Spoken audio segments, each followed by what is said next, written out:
to get poll workers to come and work together as far as a team for their precinct location, as in doing potluck, coming together, working together, and on providing their lunch. We won't have to worry about any dietary issues. We wouldn't have to worry about them not having lunch because they will be able to accommodate their lunches for themselves.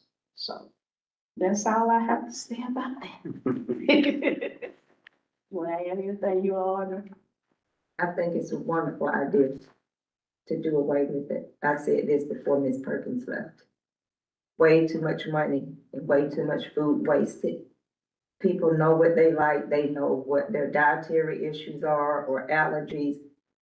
It's also much safer to let people bring their own lunch. Because sometimes we might order from a certain place and might not be aware of what is used, or peanut oil or whatever, and somebody is allergic and we didn't know what kind of oil they cooked it in. I just think, I myself personally would rather bring my own lunch if I were a poll worker. Own lunch, own snacks. So I would have what I want throughout the day, and then I won't have to complain to anyone. So the only thing I would add is I concur with Pam and Audra. The dinner cost though, some of that is the food that we provide for everybody here, and then some of it is cost for food for the assistant manager and manager that come back and bring their returns. That one, I would suggest that we continue to provide for them because it's been a long day and those people have an extra hour or so before they can get home and have anything for their evening meal. So it's kind of nice that they can just grab that on their way out. So I would like, my suggestion would be to continue that one, but discontinue the lunch. If we can go ahead and go into the Memorial Park update. Oh, okay, so Memorial Park update. I did hear back from Alex Bond, who's the interim director for the leisure services, and the construction on the parking lot won't affect the November election, but it probably will affect in some way the 2026 elections. But until they get further on in the project, they're not gonna know exactly what that's going to be. So they're going to try to time everything where the upper parking lot where our people and the voters would park is finished first. And there won't be an issue, but you can't predict as the project starts moving forward, but it won't impact November. It won't. Will not impact November as far as we can tell. So that's good. We just may have to make some arrangements in 2026, but still he's very hopeful because of the way they've laid out this project that it will be okay. Okay, thank you. And now we're gonna start our new thing that we had presented to you earlier in the board meetings about doing like an election tidbit. And so, Can we pause? Okay. Do the questions Oh, on the sorry. report? And that way we can Yes, full focus. Ms. Till had a question. Oh, I wanted to ask, maybe we discussed it before, the IDs that y'all provide, do those have an expiration date? Are they good for just such a period and they expire, or? The voter ID. The voter ID. oh yeah, they don't expire. No. Unless somebody moves. Yeah, that they or- lose them or, move or something, and they can come and request to get a replacement, or if, like I said, they update their, some information on their voter ID, then they will come back to the office to update that information. Thank you. Okay. Questions, comments? Just a question about the Memorial Park. Did they give any estimate on May?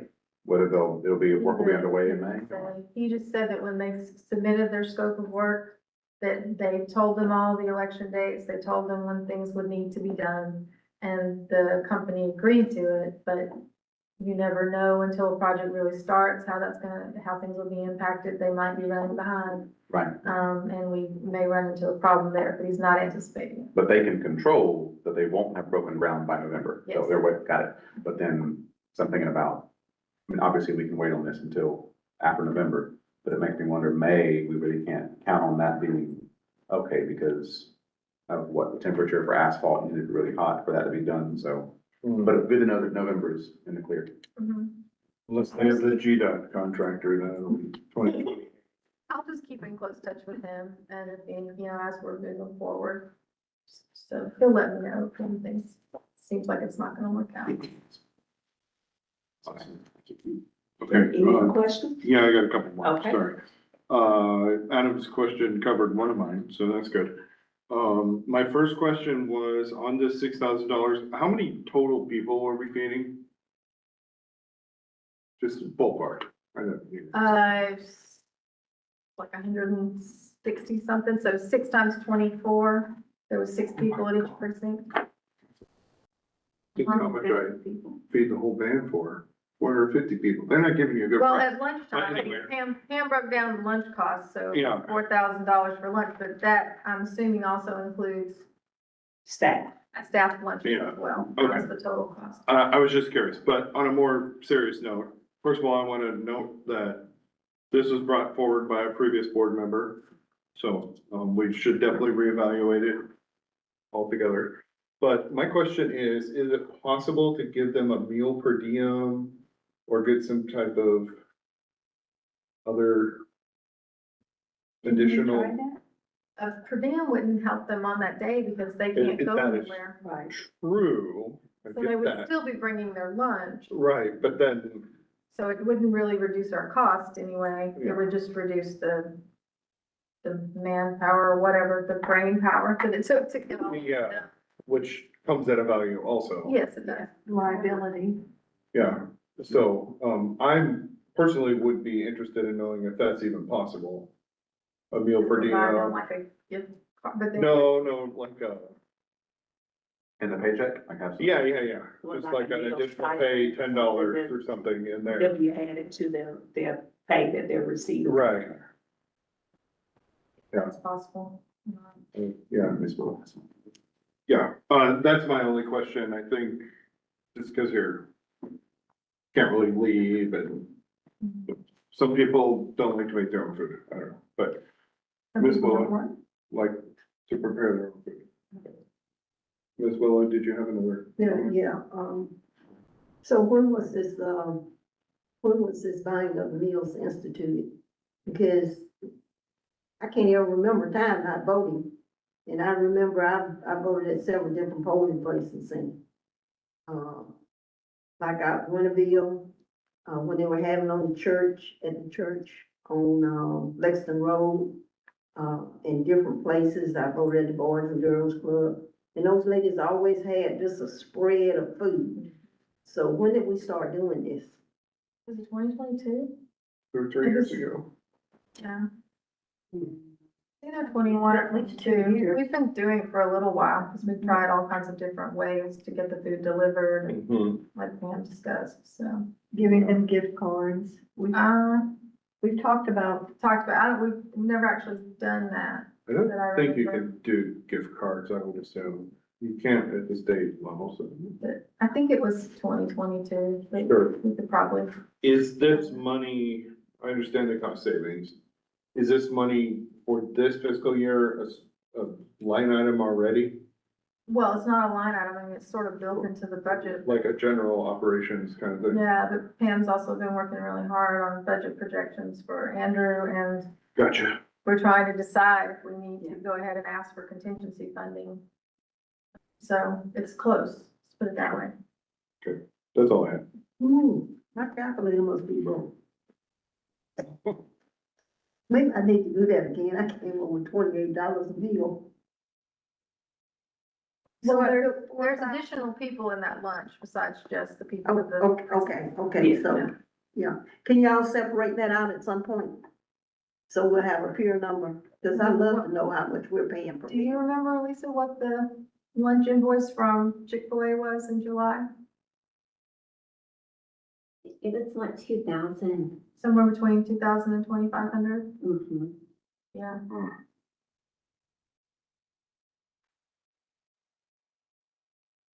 That's all I have. So you want a breakdown of. It's about 17 to, I already did that, probably about $17 to $20 per person.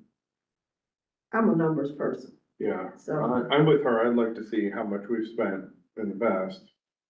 And then, to my other point, if it's possible to add a line on their paychecks for a meal reimbursement, I don't know, maybe whoever would make that decision might get hung up on that per diem word, but Yeah, but another, they can find another word. yeah.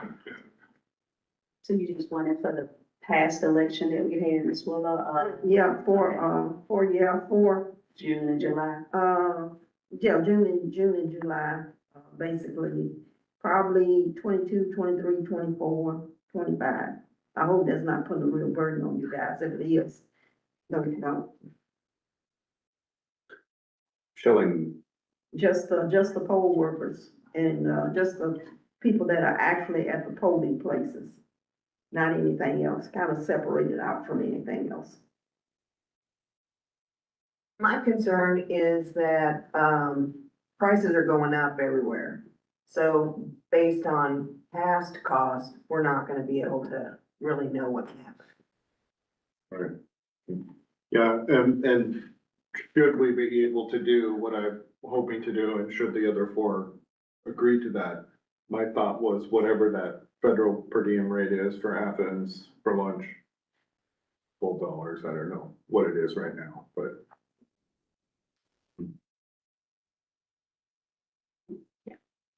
in case it's helpful, we mentioned past meetings, I'm seeing October 2022, there was a motion to approve staff recommendation to provide a $15 per diem for poll workers to purchase their own lunch on election day. I don't know if we then changed that in the subsequent election, but at least for what looks like would have been the November election.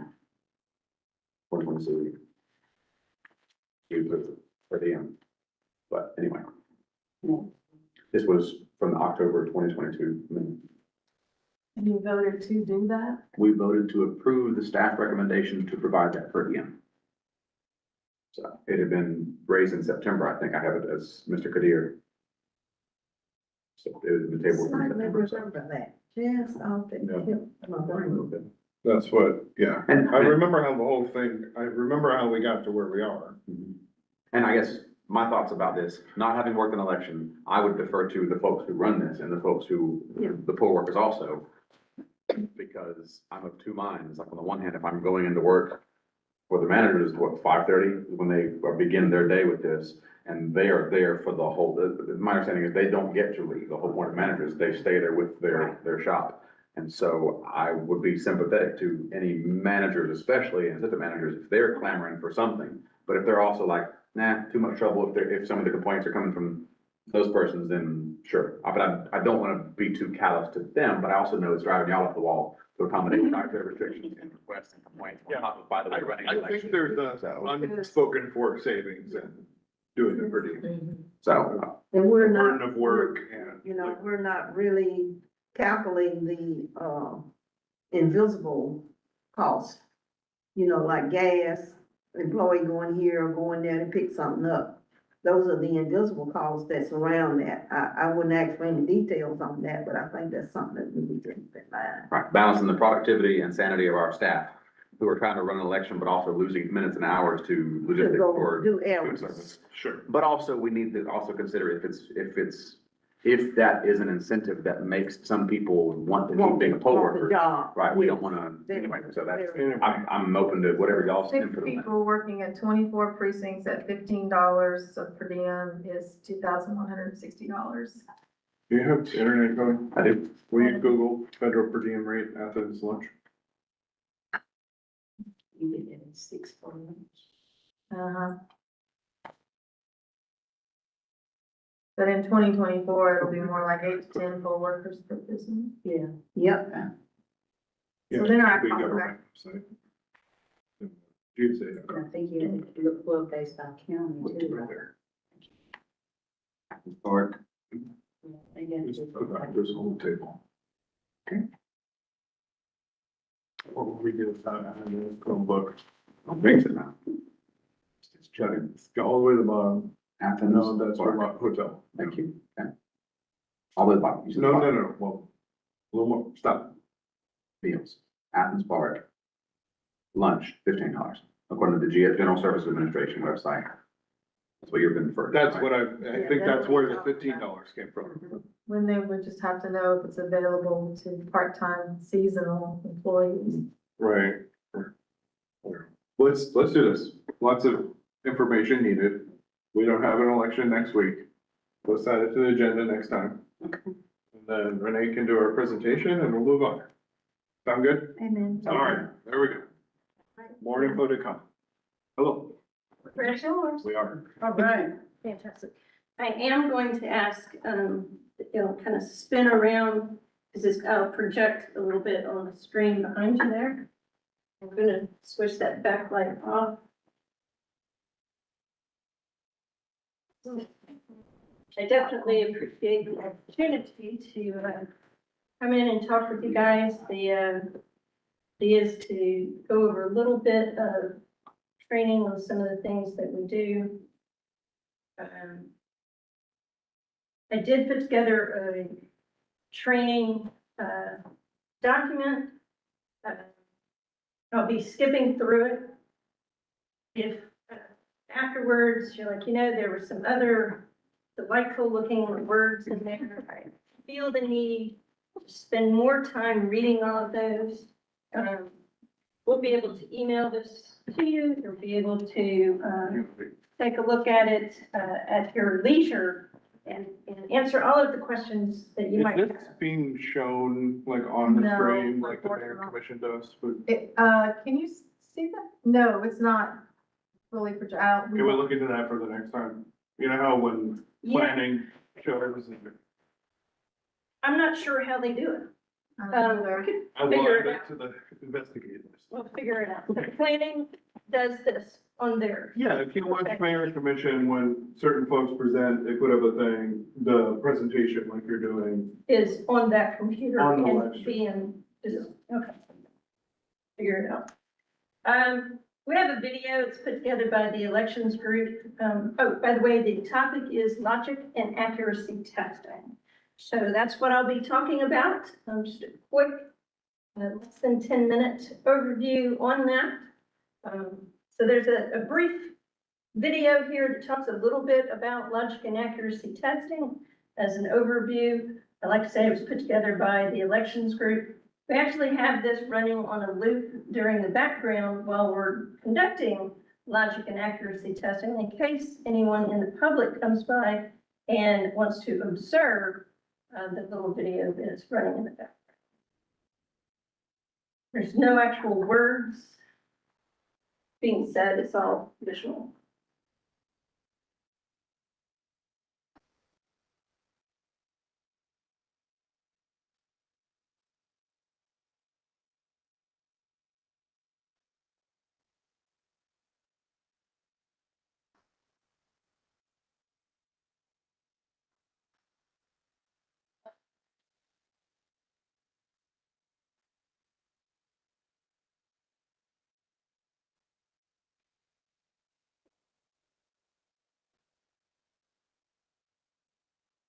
It's typically how we look at the end of any LNA week. That sharing is definitely going on. Like I said, that's just a very small tidbit of information. So the whole why do we conduct the logic and accuracy testing? And so over the years, systems have become more and more complex. More elements to it. If you think back, it's a lot different than even the little switch systems that we used to have. We now have poll books, we have BMDs, we've got the scanner, we've got central scanners, lots of different elements involved with collecting voter input on these things. So we conduct all of this to demonstrate that the equipment collects votes as the voter intended. That it can tabulate those votes, count them correctly, and report the results to us in a format that is able to be communicated both to the Secretary of State and to contestants, etc. So prior to anything being tested, so the LNA testing that we do right before the election is not the only testing that equipment sees. when the equipment is first purchased, it goes through certification testing with the Secretary of State before it even shows up here in Clarke County. And that's to make sure that it's built to spec. So, the supplier may provide equipment to different states, and this is to make sure it meets the requirements of Georgia. We also conduct preventive maintenance testing, and that's checking functionality, et cetera, periodically, based on manufacturer recommendations. And so we have a preventive maintenance schedule for the different types of equipment, and that PM preventive maintenance is typically done before LNA testing. Most of those are on an annual basis. There is some quarterly tracking that we do. I'm not going to go through why is it called logic and accuracy testing. It's essentially words that have grown up with the election equipment. First, they tested for accuracy, and then they started adding logic. Once we started adding some electronic components to the system to make sure the logic worked correctly. So before the ballots and the voting equipment are tested, there's a lot of work done to prepare the ballots. And so that is ballot proofing, which is scheduled to become a separate election tidbit in the future. So ballot proofing, making sure that the candidate names, party affiliations, jurisdictions, styles, language, everything is accurate. So all of that happens prior to the LNA testing. And then we do have SOPs, procedures in place, including a detailed checklist format for each type of equipment. So the poll pad has LNA testing script, the different steps that are followed to check each poll pad. Same for the BMDs, the scanners, that includes both the precinct scanners and the central scanners. I actually have listed out the different types of equipment that are tested during LNA. And it goes all the way from election management system. Now that doesn't necessarily have a separate checklist, but the things that are done because the project comes into your election management system, in the election event design application, we confirm contest choices, qualified write-in candidates when appropriate. Make sure that the media is prepared. So we prepare flash drives for to load the election profile onto the BMDs. Poll worker cards, technician cards, that's to access the software in the BMDs. The scanner memory cards are programmed and scanner security keys. So all of that is done in these systems, and it's checked by using them in the following stages. So it is testing that the election project is extracted correctly and that the cards, et cetera, are coded correctly. The poll pads, that's our electronic poll book. We confirm logic for creation of the voter access cards, and that they appropriately signal the audio tactile interface, the controller for vision impaired, that gets coded correctly and triggers that ATI to look to the controller for selections. And then, like I mentioned, we do also include the central scanner here, as well as the RTR. It's an application also, results tallying and reporting. And that is the combination of all the results from the different scanners included in the election. So all the precincts, as well as the central scanners. Yeah. Wondering, have you ever had a problem that you had to solve in any of these areas? See that bright green little thing?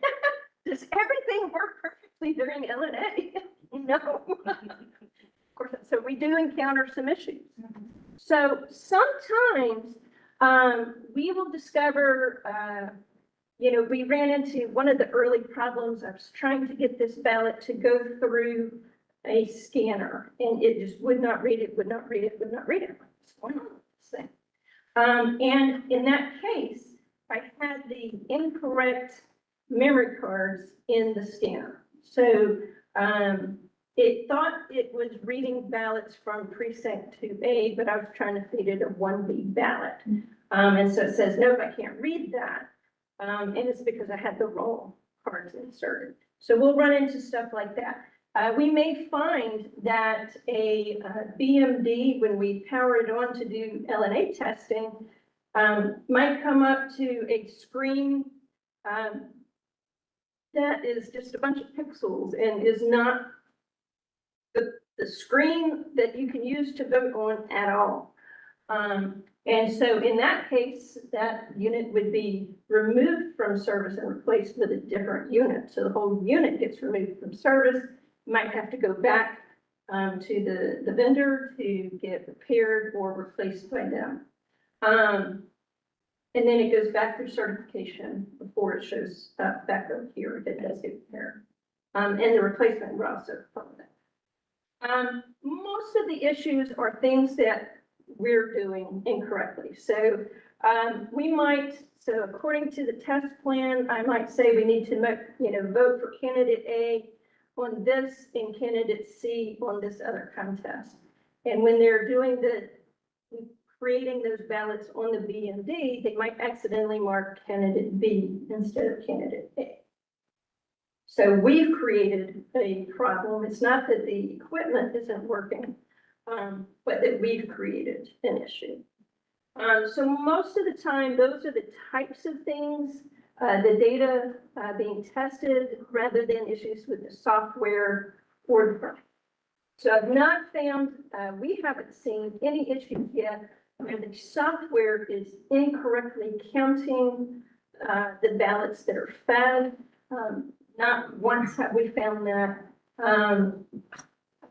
We have occasionally run into an issue where we'll complete an LNA and then find an error on a ballot and then get the project, go back to ballot proofing and then come back and repeat LNA again.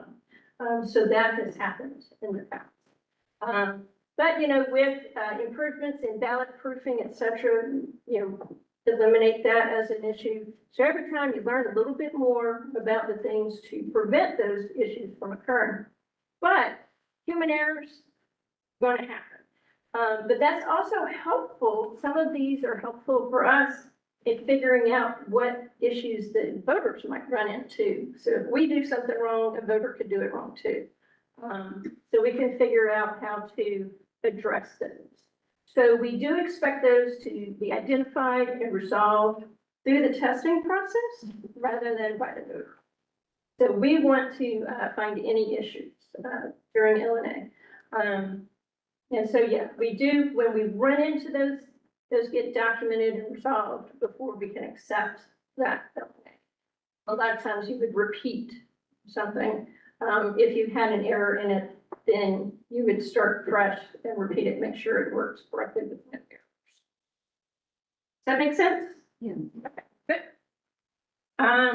So now we'll go through a little bit about how we do some of this testing. Continue the test plan. So planning for LNA, there's a good deal of time to make sure that we are ready for LNA. So as I mentioned before, ballot proofing, all of that occurs beforehand. But we will also prepare a test script. This is the steps necessary to create this set of test ballots.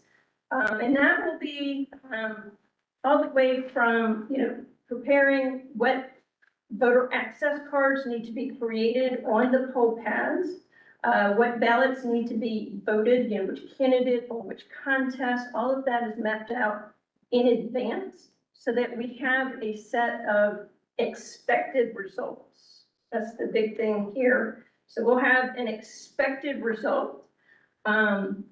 And we'll use test patterns, to make sure that we're testing all of the candidates for all of the contests, use all of the equipment, make sure we're checking for, error conditions such as an overvote or a, blank ballot or undervote. When those could occur, write-ins, when we have those on the ballot. So we want to make sure that we're checking for all of those conditions. And so those are planned in advance so that before we start LNA testing, we know exactly how many votes for candidate A we should see when we're finished, how many for candidate B, etc. And so then after we've completed all of the testing from the poll pads all the way through all of the scanners, then we'll have an actual result, and that needs to meet our expected result. And if they don't match, then we need to investigate and figure out why. As I mentioned, there are procedures and checklists associated with all of these types of equipment. The checklist, once that's completed, that is a record as evidence of completion. So that is part of our record keeping for the LNA. And then of course, after we've tested the equipment, we're going to lock and seal that equipment to secure it. That's the last time those pieces of equipment are touched before they're used during the upcoming election. One of the key things that we do and what we've improved in recent years, the seals that are applied to the election equipment are barcoded. So we're now able to scan those barcodes, and that reduces some human error. So I don't know if you've seen the seals, but the writing is small for the seal numbers. It's typically 7 to 9 digits long. And so you're writing all of these numbers onto a sheet of paper by reading them or having somebody else read them to you. And then you're going to copy that onto your recap sheet that goes out to the election or out to the polling sites during the election. And they're going to look at that and verify that the seal numbers are the same. And I don't know about y'all, but with age, my eyes don't see those numbers so well anymore. So what used to look like a 5 now looks like a 6 or something, vice versa, you know. So by scanning those barcodes, we've reduced a lot of human error in those seal numbers, alleviated a lot of concern that a poll worker might have at the top of the morning. My seal number doesn't match, and then trying to investigate. Oh, I can see here on the LNA that I wrote a 6, but on this sheet I wrote a 5, and so we've eliminated that. So those seal numbers are provided on the recap sheets as part of the chain of custody documentation and checked by the poll workers. So LNA testing, what does it actually look like? Like I said, the brains of the operation, the EMS, is configured and verified. That's where the ballot styles and images are created and proofed. Configuration settings would include precincts, voter counts, contest appearing on the ballots, checking to make sure that the candidates associated with the contest are correct, how many to vote for in a contest, technical settings for exception handling, and that's overvotes, write-ins, marginal marks, etc. So all of that is part of the election management system. Precinct scanner memory cards, BMD definition files, those are on flash drives. That's how we load the election onto the BMDs, as well as all of those poll worker cards, the little security keys that we get back from the sites. Those are all coded each election, and it's election specific. So we need to make sure we do that correctly. When you're coding, 29, 32 cards, it might be easy to miss one. I think you've already done it, especially if somebody comes in asking if 1A's put in their lunch order yet. And then, you might already coded that, but you didn't actually. And so we would catch that during LNA. But all those are coded prior to the beginning of testing. And then it's also locked down where changes are not made after LNA are completed. LNA is completed. So the poll pads, remember this is our electronic poll books. So the things that are critical for us,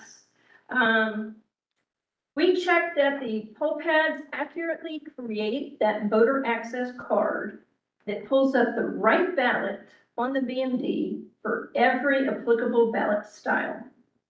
And that they accurately look up and check in voters using both the scanning function and manual lookup. So we check all of those during LNA on the poll pads.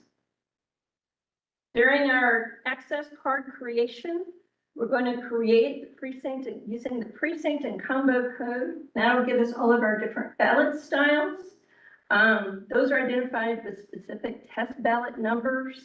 And then when we put that voter access card into the BMD later, when we're doing BMD testing, we're looking at that ballot to make sure it has the right contest and the right candidates available. And so that's checking when I encode this voter access card with a ballot style number, that the correct ballot style is what's being pulled up on the BMD. So that's really important to make sure that the voters see the correct ballot. And that number varies election to election. That's going to vary depending on the number of contests, the number of candidates, the number of BMD units being deployed for that election. And then when we download the voter file just prior to the election, a known voter in that precinct is looked up using the manual lookup tool to make sure that it does pull up a voter that you can check in, that person is checked in. And then they're also canceled the check-in so that it shows 0 when the equipment goes out. But all of those are tested as part of poll pad LNA testing. BMDs. So the BMDs, when those come up, I'm going to skip some of this. I think. Well, I don't have it. I thought I had a nice little summary of it. Essentially, when we're testing the BMDs, we are checking to make sure that the poll worker card, this is what the poll workers use at the site to open the polls, that works, that it was coded correctly, that the passcode that we give them works correctly, that you can open the polls, that the voter access cards, when you put them in, bring up the correct ballot, that when you select something on the screen and print your ballot, the printed ballot accurately reflects what you selected on the screen. And then also that the printed ballot reflects the correct precinct and combo number that it was supposed to have printed based on the encoded voter access card. We also check the accessibility features on our BMD, so every single one of those that go out. We check to ensure that the controller works, that if you press the up button, that it goes up. If you press the next button, it goes next, etc. We listen to the entire ballot to make sure that the entire ballot is, you can hear it and that it says the same words that are on the screen. So all of that is checked as far as the accessibility features, including the printing of that ballot using the accessibility features. So it's not tapping on the screen, it's using the accessibility features. So again, we mark those ballots according to the test plan. So there's a script that each precinct has as to which candidates get marked for which test ballots, so that we can meet those expected results. So if we vote willy-nilly, then I'm not going to meet the planned results, and we may miss somebody checking to make sure that somebody in precinct 1A can actually vote for candidate A.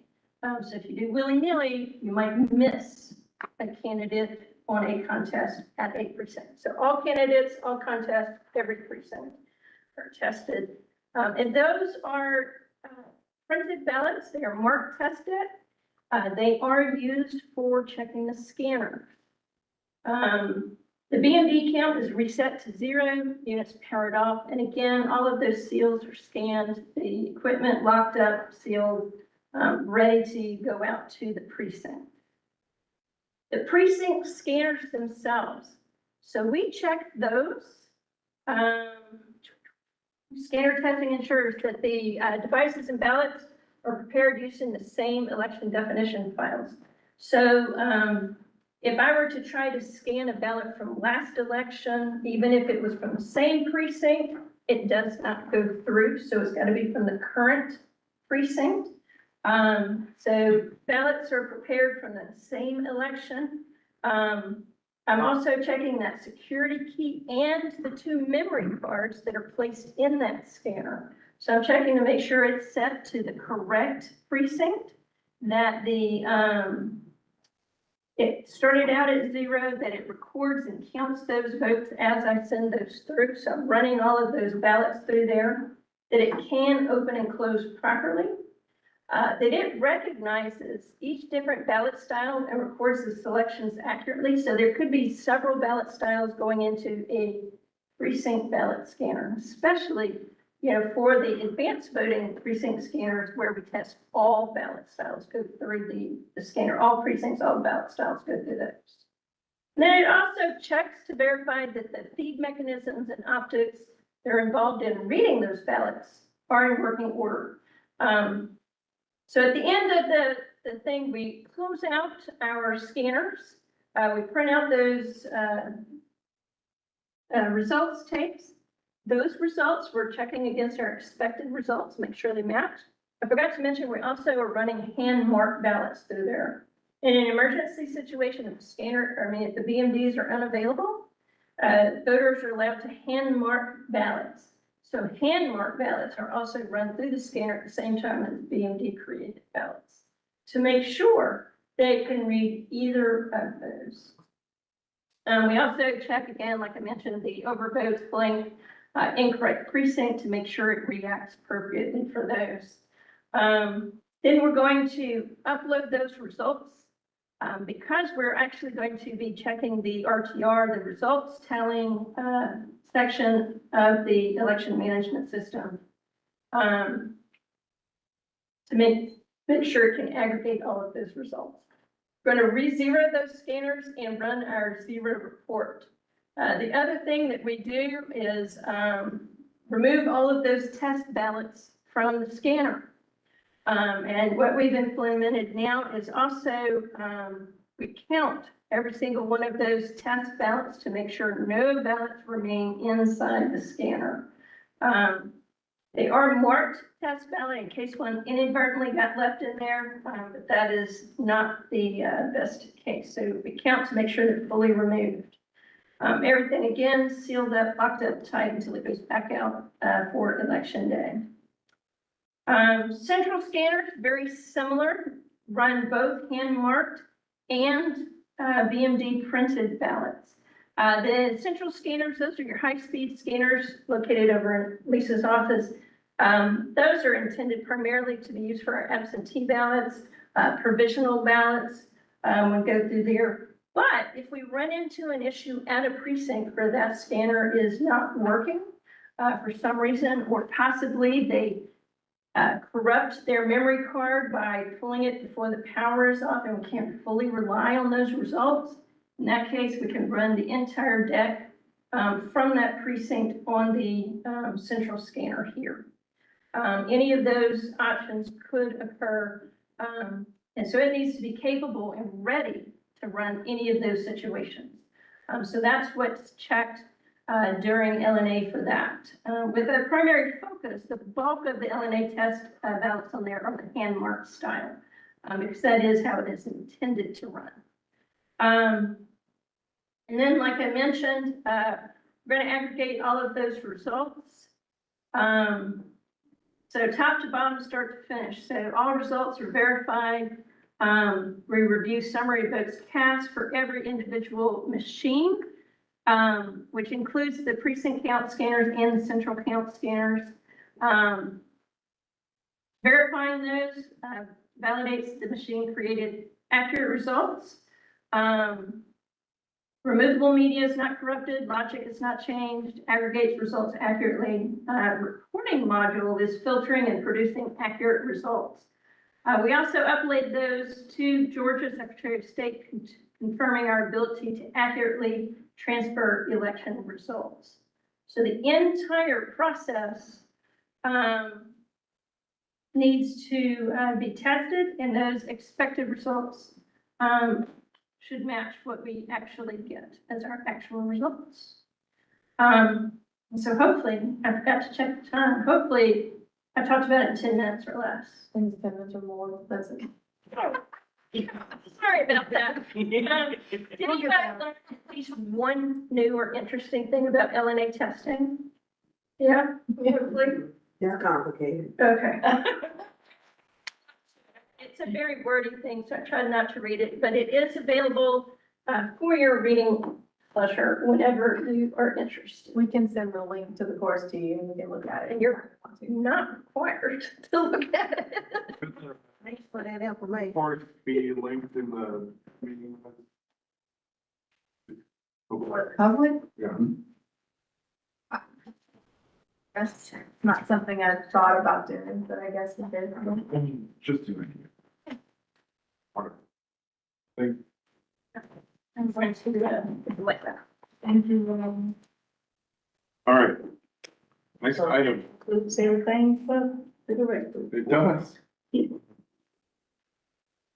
Next item is old business. There is none. New business. Planning for November change to 4B polling place due to parking lot renovations. We've had that discussion already, so without objection, we'll move on to the next one. Second one is discussion of 2026 permanent change to 7B polling place, and the staff are recognized. I don't really have any updates on that. I haven't Okay. heard back from, yes, I'm blanking on the name of the church. Chestnut Grove. I haven't heard back from him. He does have until the beginning of October. That was the deadline I set, but, I can check in with him before the next meeting to just make sure that he's brought it up with his congregation. Okay? Moving on. Unless there are any questions about that one? No? Okay. Final item is call for Winterville special election this November. And I believe you gave me that I paperwork. gave her a copy then, You did, somewhere. but they met, Sure. do their call for their referendum for the special election in November for liquor by drink, and then they also want to do for Sunday sales. And then they also have a special election for an unexpired term for a council member who's resigning. Okay, can we do this as a batch? Motion? It's all the same, It's gonna be all the same November election? If y'all be on the Sunday. Is it one of those separate but concurrent deals or whatever? No, No, not for the city council. it's all on the same ballot. Yeah. Okay. All right. Well, Cindy, does everyone have a copy of this or is this just me? I got that. Would anyone like to review before we take any action?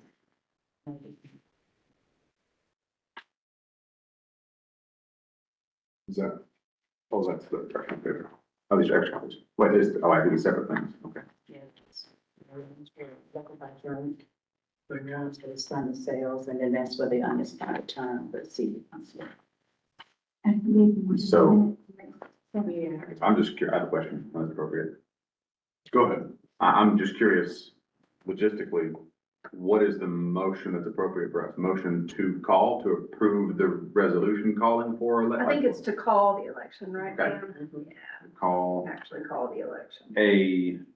I see like the resolutions call for a referendum special election, is that the term? So the call It's a all the words, isn't it? referendum primary runoff. Referendum special election, how grant, like name the, Should I One just is liquor by refer to- drink, and then one is, for Sunday sales. I could, so would it be okay to say to, a motion to call the two referendum special elections and the city council election as, Pursuant to the resolution. right, Of versus, the Winterville City is Council. that okay? All right, call two elections and, what's that one called? What should we call the one about the, special Well, city council? can it just say pursuant to the resolution? Got that, but that one. Right, I got the two. Next 5 term for the city council. Here's a piece of paper. To Bill. See, That's why I asked to pass it to him. He Sorry, didn't y'all. have one. You're getting Fill the unexpired.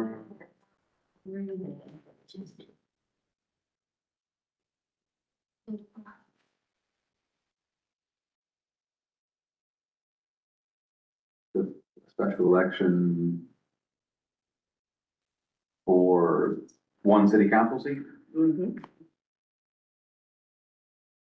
pursuant to, per the request of Winterville, Well, how was that one, those two were resolutions, right? City of Winterville resolutions, and then It says notices the here. official notice of a special They do have a. election. I think they had to. Oh, they do? Okay, great, great. Yeah. Vacant, use the word vacant. For the resolutions passed by the city of Winterville.